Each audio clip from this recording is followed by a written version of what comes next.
Continuamos con esta entrevista con el experto en Derecho Penal, Harold Modesto. Él dirige pues el Observatorio Judicial Dominicano de la Fundación Global Democracia y Desarrollo. Estamos hablando de un informe que ha presentado la Comisión Interamericana de los Derechos Humanos y que tiene que ver sobre todo con el asunto de las medidas que se deben implementar para reducir la prisión preventiva. Hemos hablado ya de todo lo que se da, pero entonces, ¿y las medidas cuáles pueden ser? Sí, precisamente el informe cita el trabajo de la Fundación Global Democracia y Desarrollo a través de su observatorio judicial, cuando plantea una postura que asumimos al inicio. ¿Dónde se puede, perdón, Harold, accesar a ese informe? El informe está tanto disponible en la página web del Observatorio Judicial, que es www.ojd.org.do, como en la página de la Comisión Interamericana. Es así. Ok, lo veo, sí, lo veo. Veo aquí la dirección. Probablemente, pues, sí, lo voy a buscar. Claro que sí, claro que sí. Es importante revisarlo y tratar de entender las cosas que aporta. ¿Cómo no? Entonces, las medidas que plantea la comisión. Le decía a don Héctor que nosotros al inicio del año 2016 comenzó a hablarse de los localizadores electrónicos e hicimos opinión pública a partir de algunas cosas que estamos observando, esencialmente que en República Dominicana había que aprovechar los localizadores electrónicos y regularlos, porque ahora solo están contemplados como medida de coerción, pero también pensar en extenderlos al ámbito de la ejecución de la pena. Y planteamos que tenía que ser a través de una ley, pensando en que no sean solo para las medidas de coerción, sino hacer una modificación al código que sirviera para los periodos progresivos del tratamiento penitenciario. En ese entonces también planteamos, como algo puede generarse en lo inmediato, porque los localizadores se mencionan en 3 ocasiones en el Código Procesal Penal y están del 224 al 226, o sea, es muy poco lo que se dice de los localizadores electrónicos. Hablamos de que la Suprema Corte de Justicia, que tiene facultades reglamentarias, a falta de procedimiento establecido por la Ley 2591, podía hacer este procedimiento. El observatorio propuso un reglamento a la Suprema Corte de Justicia. Hicimos una propuesta de reglamento en ese sentido que lo tiene en sus manos el coordinador del proyecto. Desde inicios del 2016, después de esta posición del observatorio, empezó el proyecto de los localizadores electrónicos. Se impuso un primer localizador electrónico precisamente a un abogado y después de eso se han impuesto algunos. Sí, he visto, sí, hay personas. Sin embargo, ¿qué es lo que identifica la comisión, además del aspecto de la regulación que nosotros estamos planteando? Que a pesar de que existe ya hace más de 12 años de implementación del Código Procesal Penal, está siendo subutilizado como otras medidas. Y los localizadores no solo son una medida de coerción, son una medida de coerción para dotar de eficacia otras medidas de coerción. Un impedimento de salida con un localizador electrónico es muchísimo más efectivo que sin él. Una presentación periódica con eso, también mucho más efectivo. Sí. E incluso, don Héctor, evitar que una persona pueda atacar de nuevo a su víctima o afectar la integridad de la víctima, por ejemplo, en los casos de violencia, con un localizador electrónico, se puede garantizar. O sea, que sirve para muchas cosas. Ya está localizado. Y ya está localizado. Sin embargo, desde ese momento, del 2016 hasta la fecha, quizás debe haber algunos 20 o más localizadores electrónicos impuestos. Eso es de todo lo que yo mencioné de la cantidad de solicitudes de medida de coerción, porque ni el Ministerio Público cree en los localizadores, ni los jueces los consideran. Los que se han dictado, las que se han impuesto, han sido todos en el Distrito Nacional, de todo el espectro jurisdiccional de República Dominicana. Eso quiere decir que usted recuerda las máquinas Olimpia que había en los tribunales. Sí, claro. Todavía nosotros seguimos pensando el Poder Judicial como si el espíritu de esa máquina Olimpia estuviese ahí. Y no vemos que alternativas como estas... Todavía pensamos de manera análoga. Todavía. Alternativas como estas permiten a los actores, si bien no van a resolver de momento el problema porque no podemos pensar fríamente que es así, pero sí comienzan a decirle a los actores, vamos a utilizar la alternativa para ver cómo funciona. Y si no es la solución, nos da un punto de partida para pensar en otras, pero hay que agotarla. Es inverosímil que un país como el nuestro, sobre todo con el desarrollo tecnológico que ha tenido en los últimos años, haya tardado tanto tiempo para que en el ámbito procesal penal, con las circunstancias en las que podemos ver la prisión preventiva, ese 60% y tantos del que le hablé, todavía hayan pasado todo ese tiempo para que se implementara los localizadores electrónicos. ¿Será que salen muy costosos? Se dice que sí, se dice que sí. que pueden salir muy costosos para cierto interno. Pero, ¿cuál es la cuestión? Cuando uno revisa la información que suministra el director de prisiones sobre el costo de un interno preventivo, vamos a ponerlo en función de sus datos, que son cerca de $2 por día. ¿De cuánto estaríamos hablando de más de 15.000 personas como internos preventivos? O sea, puede ser costoso, pero veamos los costos de manera... así. Y por otro lado, si nuestro sistema penitenciario, en cualquiera de los ámbitos en el que se vea, sobre todo en el viejo régimen, porque el nuevo modelo penitenciario es un modelo regional, si no ofrece a las personas esa garantía de estar en un espacio más o menos digno, ¿qué sería más costoso? ¿Tener localizador electrónico o estar en ese sistema? Por ejemplo, en La Victoria, con más de 300% de hacinamiento en la tasa. O sea, hay que poner las cosas en la balanza y pensar que, bueno, un buen impulso del Estado, si esto puede ser algo costoso para que lo asume el imputado, debe entonces el Estado asumirlo, porque cuando viene a ver, les puede salir mucho menos costoso. Es así. Y de hecho, no cuando viene a ver, de hecho es así. Casi seguro. De hecho es Casi así. seguro. O sea, alimentar a una persona, mantenerla en condición, situación de salud que se puedan presentar, que debe ser cubierto por el Estado y todas esas cosas.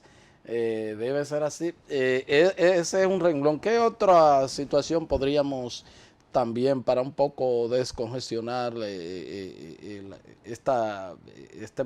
pues alto número de privados de libertad con prisión preventiva? Ya hay un aspecto que corresponde a los jueces y es hacer un ejercicio de resistencia. Un ejercicio de resistencia que le permita hacer un test de razonabilidad de las medidas de coerción. En la práctica del ejercicio del derecho, uno observa cómo se manejan las cosas y se da cuenta que todo va a tener que ver de las dudas que tenga el juez, pero no hay parámetros exactos. Así mismo conversaba yo hace unos años con el magistrado Vargas y le decía, yo creo que estamos al tiempo, hay suficientes datos para generar algún indicador socioeconómico que nos permita decir cuándo hay un riesgo mayor de peligro de fuga en ciertos casos. Mira, yo tengo esta información de que en los casos de esta naturaleza, con estos indicadores, con estas características, el riesgo de peligro de fuga ha sido mayor, pero de alguna forma medirlo. Ya le toca a los que estamos haciendo investigación en los temas tratar de ver cómo le aportamos al Poder Judicial algunas informaciones en esa dirección. Pero ahí podríamos ver algunas cosas. Y por otro lado, el hecho de que el Ministerio Público debe sacarse del cassette que la prisión preventiva es una solución de nada. La prisión preventiva es un mecanismo instrumental. Yo necesito la prisión preventiva para garantizar ciertos aspectos, pero la necesito, hay que hacer una introspección, hay que hacer una reflexión oportuna de si es necesaria la prisión preventiva. Porque mire qué pasa con el artículo 227, que es la medida de cómo decide el juez la prisión preventiva o cualquier otra medida de coerción. Dice que tienen que darse todas las circunstancias, todas. Peligro de fuga, que sea reprimida con pena privativa de libertad la infracción, pero sobre todo, que existan elementos suficientes para sostener. Por eso el juez no vulnera el principio de presunción de inocencia, porque quien sostiene es el Ministerio Público. Lo que hace el juez es que analiza cómo esto que se presenta inicialmente sirve para que con probabilidad se pudiese ver en un escenario una condena. Pero si no está el Ministerio Público en la conciencia de decirse, bueno, yo con lo que tengo, haciendo un ejercicio serio de la persecución penal, no puedo pretender que un juez imponga una medida de coerción. Pero si el comportamiento es distinto, es que, bueno, vamos a todas las actuaciones que en la policía limitan la buena actuación del Ministerio Público, el buen desempeño del Ministerio Público, le ponemos un sello gomígrafo y arrancamos para el tribunal, siempre el juez va a ser el culpable del cambio de una medida que no agrade y que no sea popular. Y se pierde, en la mayoría de los casos, se pierde el carácter objetivo que tiene que tener el propio Ministerio Público, según lo consagra el Código Procesal Penal, porque el Ministerio Público no solamente debe ser el persecutor cuando se cometen crímenes o delitos, sino que también al imputado debe velar porque se protejan sus derechos, dentro de ellos el derecho a la legítima defensa y una serie de situaciones, pero aquí vemos que el Ministerio Público se convierte en un verdugo del justiciable, de cosas que si advierte inclusive cualquier vulneración le da lo mismo, ¿no? Porque lo mío es yo lograr tu condena y no importa cómo tú te puedas defender. O sea, he visto muchos defensores Hay mucha defensa técnica quejándose de eso, de que el Ministerio Público no repare en eso, y eso es uno de los mandatos que le hace el propio Código Procesal Penal. O sea, Correcto. usted no solamente debe velar y debe perseguir, sino también que esa persona que usted está persiguiendo tiene derechos y usted tiene que velar porque esos derechos no sean vulnerados. Eso Y es así. aquí eso casi ni se ve, digo yo, no sé. No, eso es así. El Ministerio Público también es un garante, porque fíjese que el Ministerio Público es el primero en tener el contacto de control con el proceso. El Ministerio Público es el primer freno a las arbitrariedades del sistema. Si el Ministerio Público no entiende eso, entonces no hacemos nada con tener todo este garantismo consagrado en la Constitución y el Código, si al final tenemos el mismo Ministerio Público inquisidor de aquel momento, antes de que teníamos el Código de Procedimiento Criminal. Yo le he dicho, perdón, a algunos amigos bueno, que hay que modificar el código, que es muy garantista, y entonces le digo, miren, pues no solamente en ese orden habría que modificar el código, hay que modificar la Constitución también, porque todo lo que está en el código está plasmado en la Constitución de la República, y más que en la Constitución, sobre todo del debido proceso, son parte de acuerdos internacionales que el país es signatario y que sencillamente tiene que cumplirlo. O sea que el código solamente lo que ha hecho es plasmar lo que son, todo lo que se está reflejado en la Constitución y todo lo que se plantea en esos acuerdos. O sea, el problema no es del código. Yo recuerdo haber entrevistado una vez al consultor jurídico entonces del Poder Ejecutivo, el doctor César Pina Toribio, y dice, bueno, es que mientras los actores del proceso, y me lo dijo también siendo Procurador General de la República, sigamos fallando, el código es el único que no se puede defender y el código es que siempre va a tener la culpa de todo. Es así.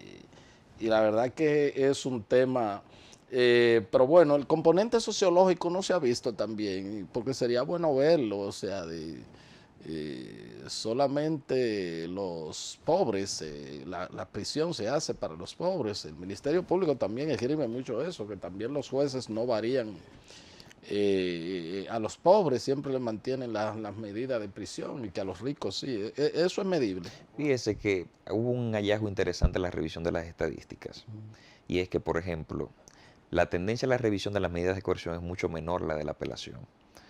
O sea, estamos hablando hasta de más de un 50% son mayores en las apelaciones que en las revisiones. Hay un tema de confianza en los actores que están revisando las medidas y eso nos hace pensar en todo eso. Yo no creo que es una cuestión, sí hay que estudiarlo, el tema de los indicadores socioeconómicos que nos hablan de eso, porque nos hablan de dónde está la conflictividad, o sea, dónde se están dando los ilícitos. No es un asunto solo de ver que a los pobres sí, a los ricos no. Exactamente.